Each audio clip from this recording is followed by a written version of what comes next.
Members of the Spanish women's soccer team and their supporters were elated when Spain won the Female World Cup last month. But there has been a scandal that has emerged in the wake of, and in part because of, that victory that has made that win a little less sweet. This involves an interaction, a 2-second, if that interaction, between the president of the Spanish Soccer Federation, Luis Rubiales, and one of the female players, Jennifer Hermoso. During the celebration, literally on the field, after this victory, Luis Rubiales ran up to Jennifer Hermoso and kissed her for, again, maybe 2 seconds on the lips. Now, according to the New York Times, Luis Rubiales has resigned from his position as the president of the Spanish Soccer Federation. This was to be expected because in the wake of that kiss, which was caught on tape, people have really been up in arms about this alleged incident of machismo and patriarchy and even what some people are calling sexual assault. Reading from Twitter, Luis Rubiales tweeted this weekend, quote, "After the rapid suspension carried out by FIFA, plus the rest of the proceedings open against me, it is evident that I will not be able to return to my position.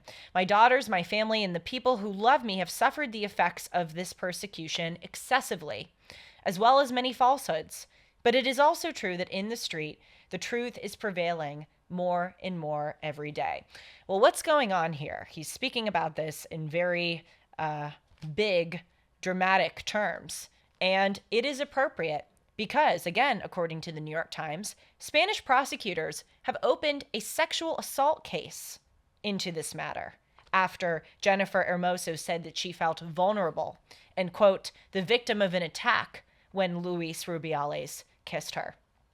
As in the United States, in Spain, if you are convicted of sexual assault, you will face penalties, both financial penalties and incarceral penalties, prison times. Plus, you will be classified as a sex offender. Now, is that really appropriate given what happened here? You decide. Let's watch the video of Luis Rubiales kissing Jennifer Hermoso. The president of the Spanish Football Federation has been slammed for this. Luis Rubiales kissed World Cup winner Jenny Hermoso on the lips during the medal ceremony. She said afterwards she did not enjoy that, but Rubiales rejected suggestions it was inappropriate. Look, if he rejected suggestions that it was inappropriate, that's not cool, and that's not okay. I am certainly not trying to condone unwanted sexual advances, whether they are kissing advances or other kinds of advances. Consent is important. That being said, is it really, really worth and worthy of a sexual assault case because this guy, in the heat of the moment, in his state of elation, kissed this player? I'm not saying it's okay. Maybe he does deserve to resign. But we're talking right now about this sexual assault case. And Jennifer Hermoso saying that she felt like she was the victim of an attack. Sexual assault is when someone is assaulted violently, when someone is raped, or when they are fondled and grabbed and really, really made to feel attacked. But that word, like so many words in modern culture, have become so misrepresented and skewed as to serve people's purposes. And frankly, it is really not fair and deeply upsetting to people who are victims of assault, who are victims of attack. How do you think women in Iran, who are, in many cases, it is very common in Iran to be a woman who is raped, who are not given justice in matters of sexual assault. There's a statute in Iran which says that if a woman is alleging that she was raped, she has to bring 2 male witnesses to court to corroborate her story. It is so misogynistic and corrupt and sexist. A, because who has 2 male witnesses when someone is being raped? B, that 2 male witnesses standard is not the same if a man is alleging that he was raped. And C, clearly the cards are intended to be stacked against this female. Essentially, what the Iranian government is saying in not so covert terms is, we don't care if women are sexually assaulted. That is what women are serve us for. It's sick. And of course, Just because some people aren't treated fairly and some people do get assaulted, that doesn't mean that some other people's charges of feeling uncomfortable in the case of sexual advances are somehow null or not valid. That's the whole, like, people are starving, so you can't complain about getting rear-ended today. Obviously, there are gradations of things that people experience, and they're upset over those things are valid. But precisely what I said is true about gradations with regard to the attack and the assault or the impropriety itself. Sexual harassment is different from sexual assault, which is different from rape. That doesn't mean that any of those things are okay. That doesn't mean that any of those things don't deserve to have consequences. But there are gradations of the act, and there are gradations of consequences that are deserved with regard to that act. But we are seeing, as I mentioned in general, words and events are being so misconstrued and so exaggerated that it is harming all of us. We are, as a society, apparently not adept enough to see the dangers of going down this road. But it's not just with frivolously throwing out sexual assault as a term to describe an unwanted kiss. It also has to do with the charge of racism. It used to be understood that, believe it or not, there were some things which were clearly racist and there were other things which were clearly not racist. For instance, saying the N-word or going out of your way to treat a Black person with a malignant sense of anger. That is racist. We all used to agree.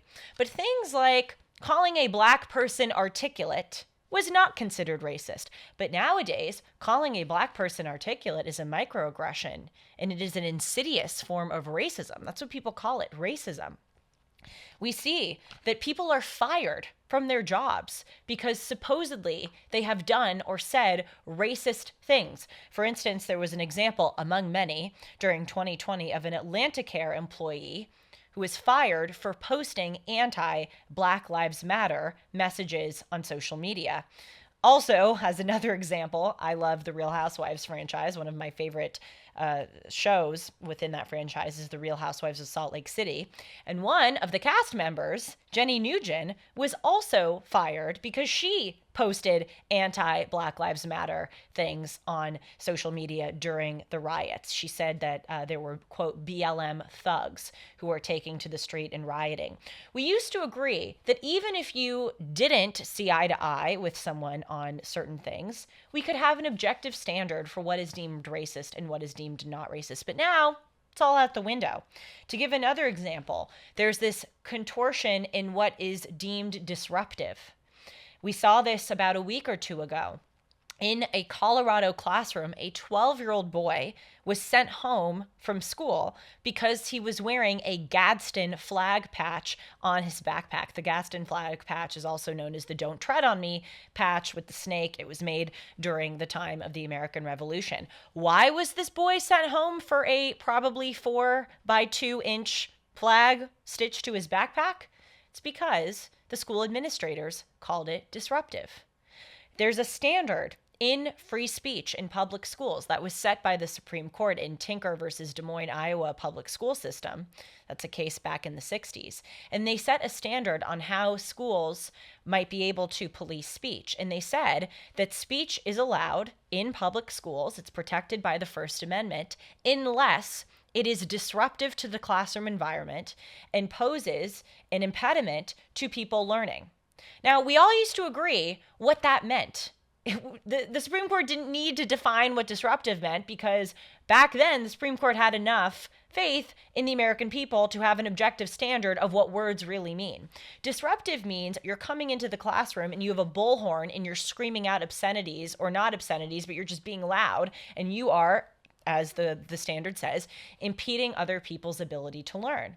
But as with racism, as with sexual assault, the word disruptive has come to mean anything, really. If you call it disruptive, it can be disruptive. A 4-by-2-inch flag patch on a backpack can now be deemed disruptive. So when the objective meaning of words change, the objective standards associated with those words change. Because it is a rule that public schools have a right to police disruptive language. So now, if a Gadsden flag patch is disruptive language, then it is technically lawful for that student's flag patch to be removed and policed. This is not going to work out well for the great many people. It is already not working out well, where, of course, this person probably should resign, should have some consequences for his actions. But the fact that he is facing a sexual assault case in Spain shows you how out of control this has gotten. When we throw out the window these objective meanings, it means that we are no longer ruled by standards. Standards are designed to treat everyone equally. Instead, we are ruled by the subjective preferences of the elite in power or the ideology in vogue. And that is tyranny. Thanks for joining me. I'll see you all soon.